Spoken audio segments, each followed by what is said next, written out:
CCM hoye! Mheshimiwa Mwenyekiti,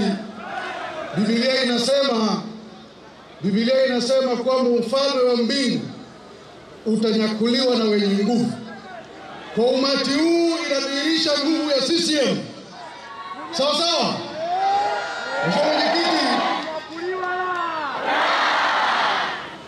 Mheshimiwa Mwenyekiti, mimi naitwa Ezekia Dibogo Wenje, kama alivyosema mwenezi. Mimi mpaka juzi nilikuwa mwenyekiti wa Chadema wa kanda ya Ziwa Victoria, mkoa wa Kagera, mkoa wa Mwanza na mkoa wa Geita mpaka juzi. Mheshimiwa Mwenyekiti, nilichojifunza hapa duniani ni kwamba unapokuwa kiongozi, wajibu mkubwa wa kiongozi ni kutoa matumaini kwa watu wanaoongoza. Na Mheshimiwa Mwenyekiti, kwa mambo yaliyosemwa hapa, nimemsikia Dr. Bashiru anasema, nimemsikiliza mwenyekiti wa mkoa anasema, haya ni matumaini kwa watu wa Kagera na Watanzania wanaoongoza kwamba kesho yao itakuwa bora kuliko leo. Mheshimiwa Mwenyekiti, hayo matumaini haujaanza kutoa leo. Mara tu ulipoingia madarakani kama rais wa nchi yetu, sisi tulipokuwa Chadema enzi hizo, ulituita mezani kuja tuzungumze.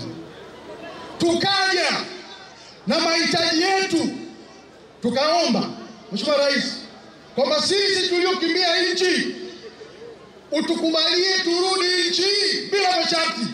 Na mimi niko hapa leo nazungumza Mheshimiwa Rais. Mheshimiwa Rais, kulikuwepo na watu wa Chadema wengi walikamatwa baada ya uchaguzi wa 2020. Mheshimiwa Rais, wote waliachiwa. Mheshimiwa Mwenyekiti, tulikuomba mikutano ya hadhara ifunguliwe. Mheshimiwa Rais, uliruhusu mikutano ya hadhara ikafunguliwa. Bahati mbaya tukaanza kukutukana huku umeturuhusu kufanya mikutano. People, Mheshimiwa Rais, Mheshimiwa Mwenyekiti, na mgombea wetu CCM au kuishia hapo, uliunda kitu kinaitwa task force mwaka 2024. Mheshimiwa Mwenyekiti, ukaunda task force iliyoongozwa na Profesa Mkandala na Ahmad Rashid akawa makamu mwenyekiti. Ukatuomba, iliunda na vyama vya siasa vyote Tanzania na watu mbalimbali, ukatuomba tulete mapendekezo ya nini tunataka yarekebishwe hata kwenye sheria ya uchaguzi katika nchi yetu. Mheshimiwa Rais, sisi huko Chadema kama tunavyojua kususia na kununa, sisi hatukuja, lakini tulileta mapendekezo. Hayo mapendekezo tuliyoleta, moja ya mapendekezo tuliyoleta Mheshimiwa Rais, tulikuwa tunaomba marekebisho kwenye ibara ya 7(1) ya sheria ya uchaguzi. Na moja ya vitu tulikuwa tunaomba ni kwamba madai wakurugenzi nchi nzima wasiruhusiwe kusimamia uchaguzi. Mheshimiwa Rais, mabadiliko yalifanyika kwenye sheria, na leo asubuhi nakuja hapa nimeongea na moja ya watu wanaosimamia uchaguzi, wale waangalia uchaguzi. Ameniambia ameenda nchi nzima, hayupo mkurugenzi hata moja wa halmashauri yoyote nchi anayesimamia uchaguzi leo. Na hiyo ndio nataka tukiwa huko. Mheshimiwa Rais, tuliomba tukiwa huko, yalikuwa mapendekezo tumepeleka kwenye task force kwamba hakuna mtu kupita bila kupigwa. Sheria ibadilishwa. Leo hata kama kuna mtu anamgombea lazima apigiwe kura, ndio nini? Na hapana. Tuliomba namna gani wapatikane wale viongozi wa tume ya taifa ya uchaguzi. Sheria imerekebishwa kwamba sasa kuna kamati ya usaili inayomshauri rais, watu independent kabisa. Lakini pamoja na haya, ndio nataka Watanzania mjue ukweli huu.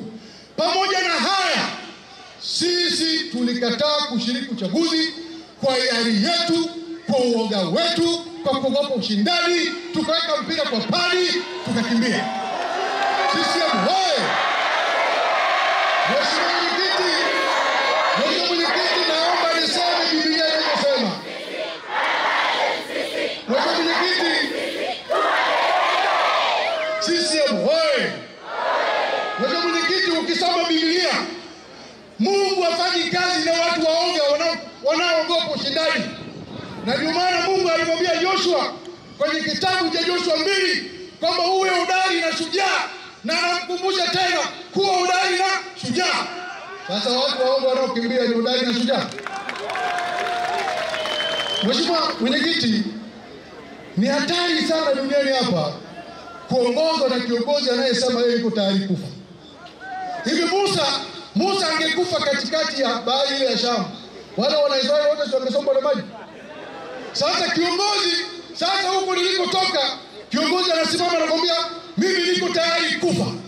Kiongozi ambaye yuko tayari kufa ni aliyekata tamaa, kwa sababu hakuna tumaini kwenye kifo.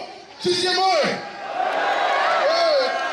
Yesu Kristo, hata Yesu alimwomba Mungu akamwambia Baba, ikiwezekana hiki kikombe kiliepuke. Kuna mtu kwenye Biblia anaitwa Ezekia. Ezekia alibishana na Mungu, muda wake wa kufa umefika. Mungu anamwambia utakufa. Ezekia alijenga hoja mpaka Mungu akamwongeza miaka 15 ya kuishi. Sasa wewe unaongozwa na kiongozi ambaye anakuambia yeye yuko tayari kufa. Huu ni wenda wazimu, utakufa wewe mwenyewe. Because huu ni wenda wazimu. Sasa sisi moyo.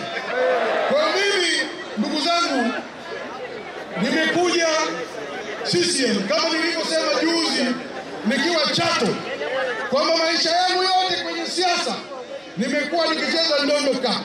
Sasa nimekuja ligi kuu, kucheza mpira mnene. Sasa na kusema niye wana CCM, mkitoka hapa leo mtu akikusalimia habari za jioni, wewe mjibu Oktoba tunatiki. Sasa kuanzia sasa salamu ibadilike. Ukisalimiwa habari asubuhi, jibu ni nini? Oktoba tunatiki.